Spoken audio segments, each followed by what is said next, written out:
subscribe, pa-subscribe na. Sa mga viewers, pahit na rin ng notification bell para lagi kayong updated sa ating mga na-upload na mga video.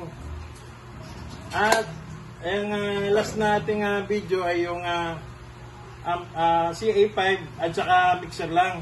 Ngayon, samahan natin ng equalizer. Tapos DBX ito, equalizer DBX. Tapos samahan natin ng Inspire at saka 1000 watts na Joson Thunder na tingnan natin kung mas maganda ba ang may equalizer doon sa ginawa natin nung nakaraan na walang equalizer. Mixer lang ang ginamit natin at saka power amp na CA5. Ngayon ay dinagdagan natin ng equalizer. Subukan natin. Yun, simulan na natin. Yep. Ang ating unang-unang gagamitin ay mono PL. Ang kabilang dulo ay LXR male. At ang isa pang gagamitin natin na pares din,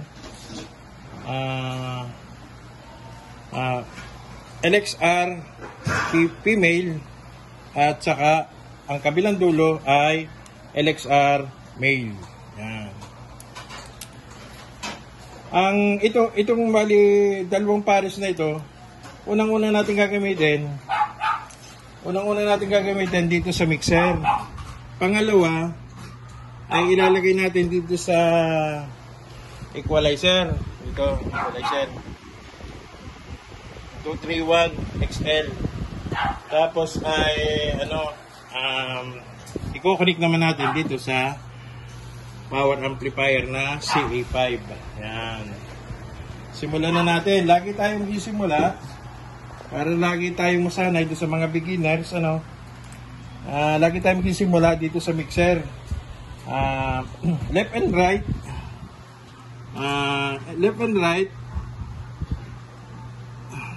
Output yan, output. Ang kasunod yan, siyempre sa input yun.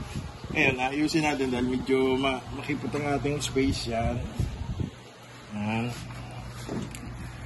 Ang una natin yung mono PL, Unahin natin, mono PL. Yan. Mono PL, saksak na natin. Hindi naman ito, kahit magkapalit ito, okay lang. Tapos ang susunod natin, ito, mono PL, galing sa mixer, papunta naman itong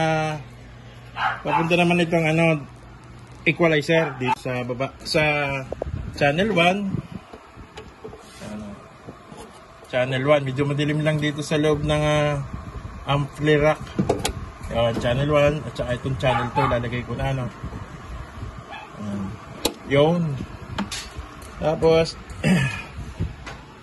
siyempre output, pumunta tayo ng input ng channel 1. Channel 1, punta naman tayo ng output. Ang gagamitin natin itong ating female LXR at saka channel 1 yun. Ikabit na rin natin itong channel 2 na XLR. Yan. Then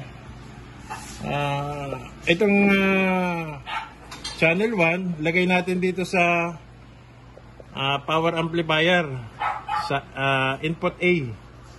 Ibig sabihin nun, galing sa equalizer, channel 1, lagay naman natin dito sa input. Yun ay galing sa output, ito naman ay input. Ayan. Tapos ito naman channel 2, lagay naman natin sa input din yan. Input B. Yan. And then may signal na po sila. May signal na.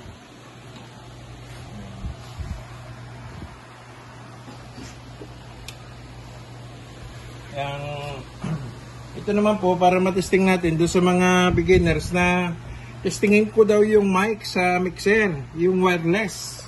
Ito po kasi yung wireless, ano. Ang tatak po nito ay boost. Yan. Hindi naman po ito ang tag doon. Basta ito po yung binili ko, ito yung boost. Yan. Tapos wireless, siyempre ito pong sasaksak natin. Dito po yan sa line. Pag po naman may LXR mail tayo, dito tayo sa mic 1, mic 2. Mic 1, mic 2. Dito po tayo sa line 2, ganun, line 1. Pwede rin. Yan. I-on na po natin para mal-sound check natin. Yan. Yung microphone at saka yung sound system.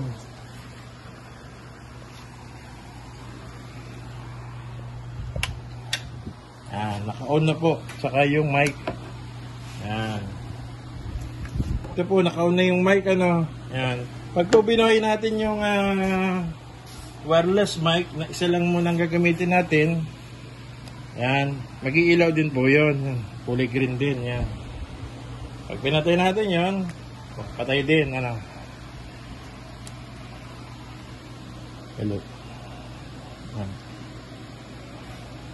Hello.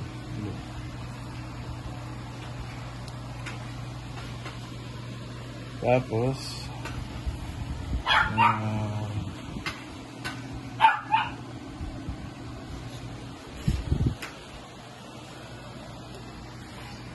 hello.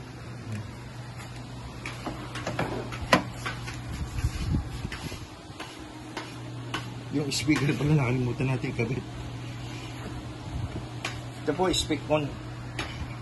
Basta po itong ano, itong ating ito pong ating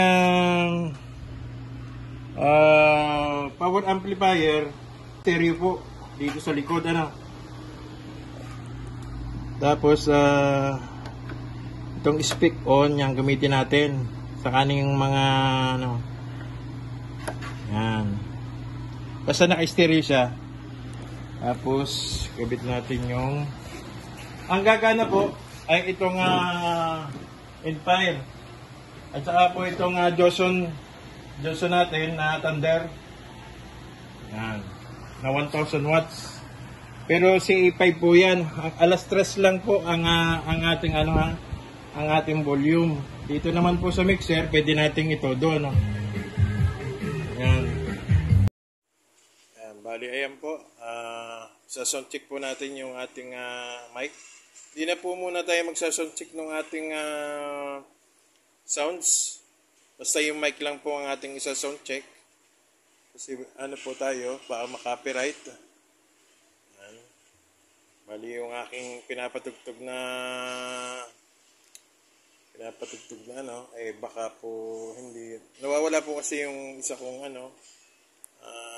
tugtog na para hindi ma-copyright. Yun lang po ang isa kong ginagamit. Kaya isang check na lang po natin muna ay itong microphone. Yan po, naka-adjust na po yung ano niya, yung line 2 niya. Yan. Hello sound, testing, sound. Testing mic, hello, sound. Sound. Yan. Yan po yung ating mic, wireless mic. Yan. At yun lang po at maraming salamat sa mga susunod na vlog po ulit. Ating pong abangan ng ating mga susunod na vlog. Salamat po sa mga subscriber at sa mga viewers.